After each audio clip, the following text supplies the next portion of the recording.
Thank you so much.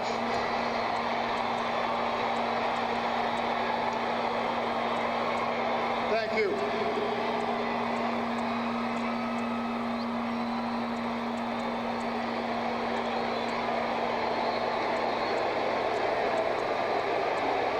To Graça Machel and the Mandela family,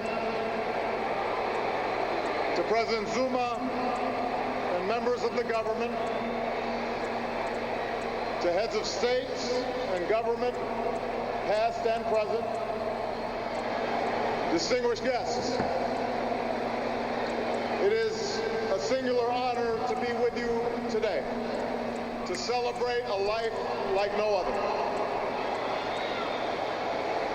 To the people of South Africa,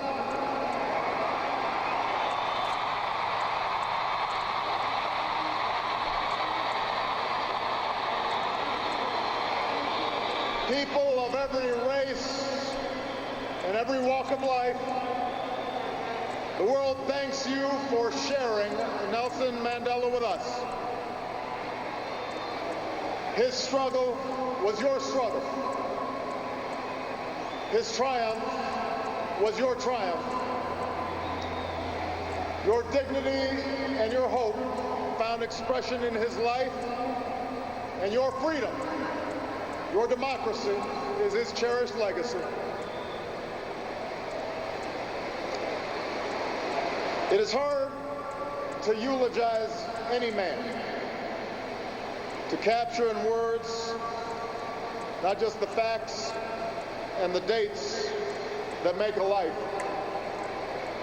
but the essential truth of a person, their private joys and sorrows, the quiet moments and unique qualities that illuminate someone's soul. How much harder to do so for a giant of history who moved a nation toward justice and in the process moved billions around the world. Born during World War I, far from the corridors of power, a boy raised herding cattle and tutored by the elders of his Bembu tribe, Madiba would emerge as the last great liberator of the 20th century. Like Gandhi, he would lead a resistance movement, a movement that at its start had little prospect for success. Like Dr. King, he would give potent voice to the claims of the oppressed and the moral necessity of racial justice.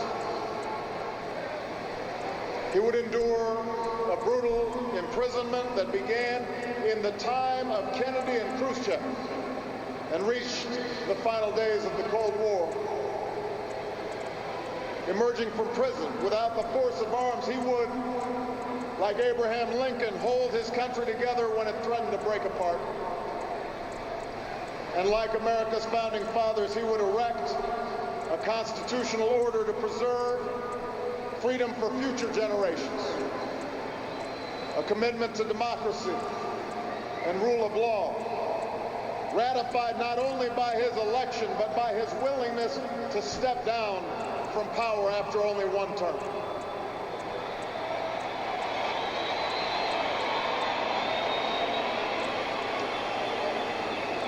Given the sweep of his life,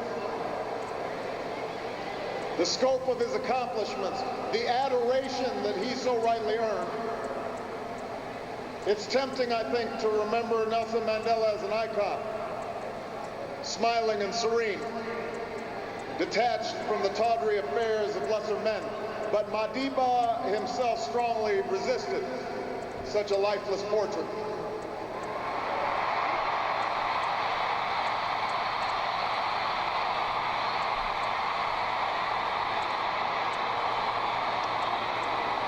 Instead, Madiba insisted on sharing with us his doubts and his fears, his miscalculations, along with his victories. I am not a saint, he said, unless you think of a saint as a sinner who keeps on trying.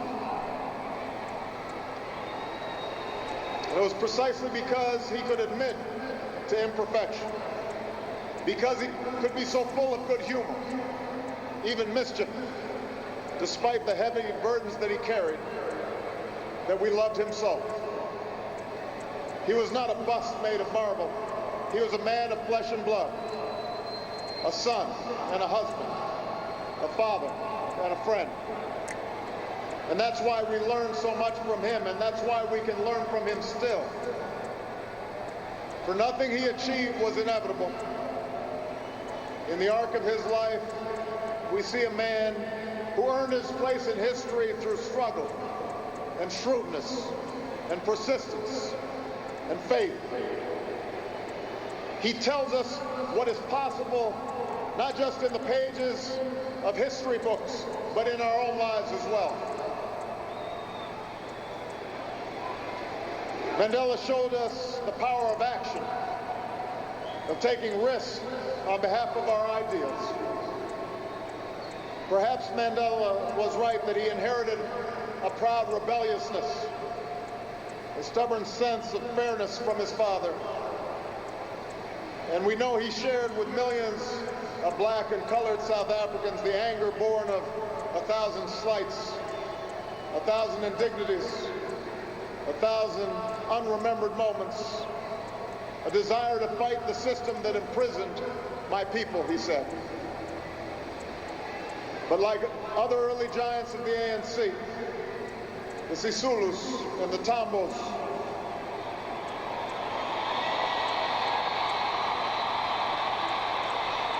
Madiba disciplined his anger and channeled his desire to fight into organization and platforms and strategies for action, so men and women could stand up for their God-given dignity.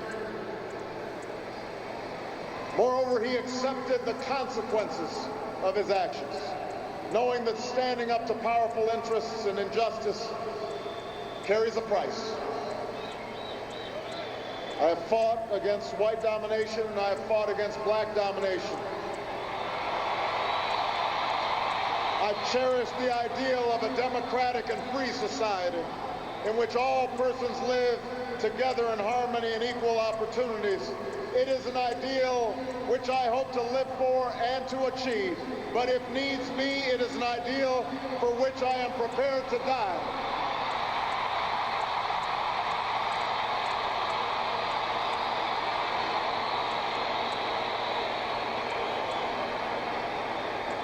Mandela taught us the power of action, but he also taught us the power of ideas, the importance of reason and arguments, the need to study not only those who you agree with, but also those who you don't agree with. He understood that ideas cannot be contained by prison walls or extinguished by a sniper's bullet. He turned his trial into an indictment of apartheid because of his eloquence and his passion, but also because of his training as an advocate. He used decades of prison to sharpen his arguments, but also to spread his thirst for knowledge to others in the movement. And he learned the language and the customs of his oppressors so that one day he might better convey to them how their own freedom depends upon his.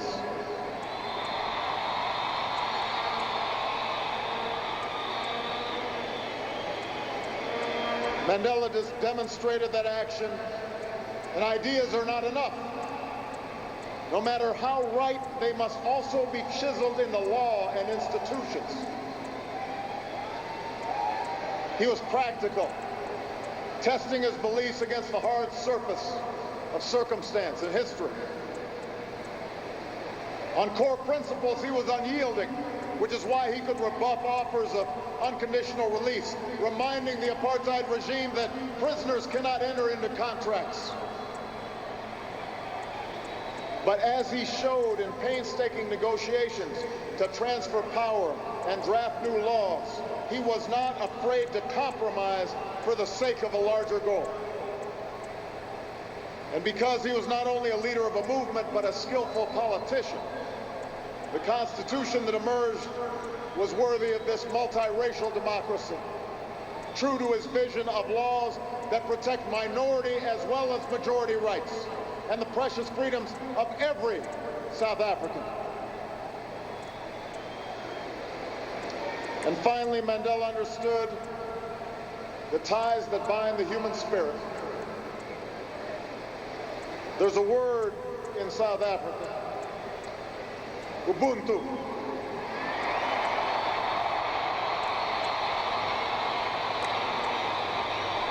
A word that captures Mandela's greatest gift.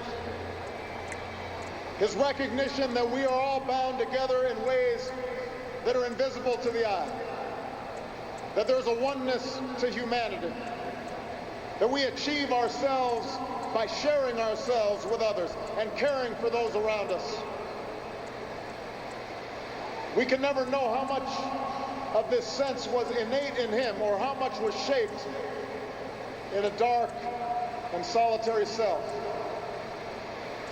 But we remember the gestures, large and small, introducing his jailers as honored guests at his inauguration, taking a pitch in a Springbok uniform, turning his family's heartbreak into a call to confront HIV/AIDS, that revealed the depths of his empathy and his understanding.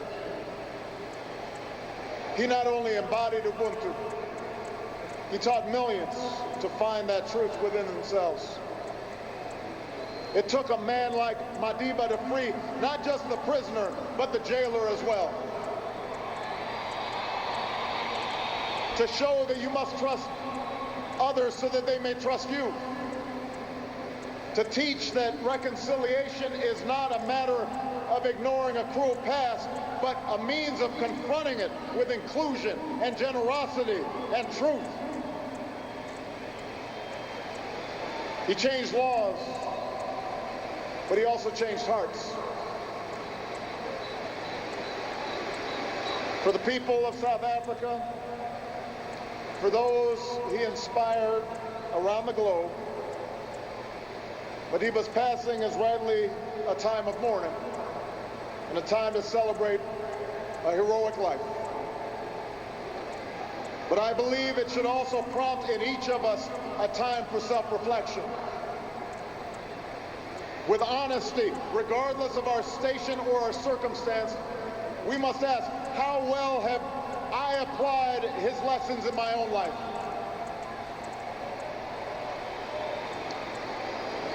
It's a question I ask myself as a man and as a president.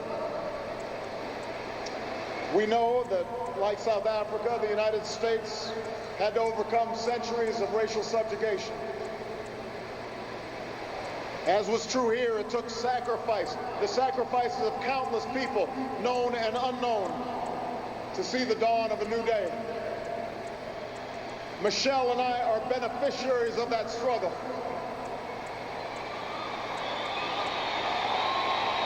But in America and in South Africa and in countries all around the globe, we cannot allow our progress to cloud the fact that our work is not yet done. The struggles that follow the victory of formal equality or universal franchise may not be as filled with drama and moral clarity as those that came before, but they are no less important. For around the world today, we still see children suffering from hunger and disease. We still see rundown schools. We still see young people without prospects for the future. Around the world today, men and women are still imprisoned for their political beliefs and are still persecuted for what they look like and how they worship and who they love. That is happening today.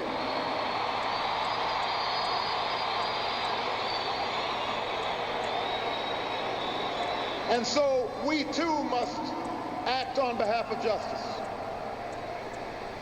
We too must act on behalf of peace.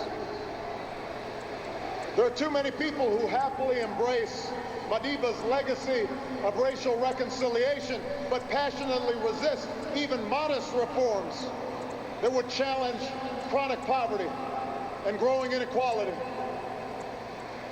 There are too many leaders who claim solidarity with Madiba's struggle for freedom, but do not tolerate dissent from their own people.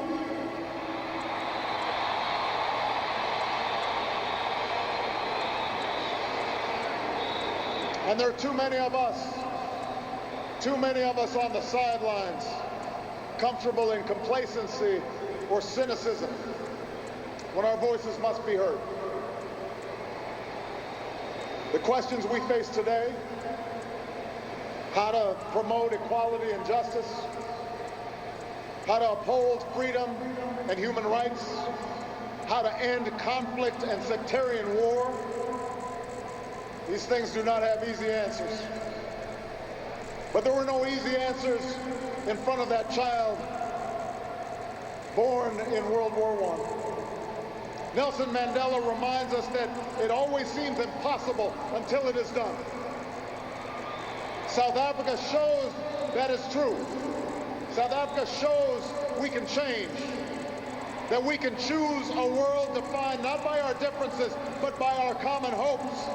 We can choose a world defined not by conflict, but by peace and justice and opportunity.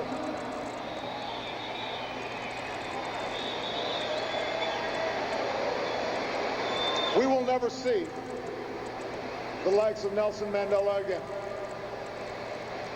But let me say to the young people of Africa and the young people around the world, you too can make his life work your own. Over 30 years ago, while still a student, I learned of Nelson Mandela and the struggles taking place in this beautiful land. And it stirred something in me. It woke me up to my responsibilities, to others and to myself. And it set me on an improbable journey that finds me here today. And while I will always fall short of Madiba's example, he makes me want to be a better man. He speaks to what's best inside us. After this great liberator is laid to rest, and when we've returned to our cities and villages and rejoined our daily routines, let us search for his strength. Let us search for his largeness of spirit somewhere inside of ourselves. And when the night grows dark, when injustice weighs heavy on our hearts, when our best laid plans seem beyond our reach, let us think of Madiba and the words that brought him comfort within the four walls of his cell. It matters not how straight the gate, how charged the punishment, the scroll. I am the master of my fate. I am the captain of my soul. What a magnificent soul it was. We will miss him deeply. May God bless the memory of Nelson Mandela. May God bless the people of South Africa.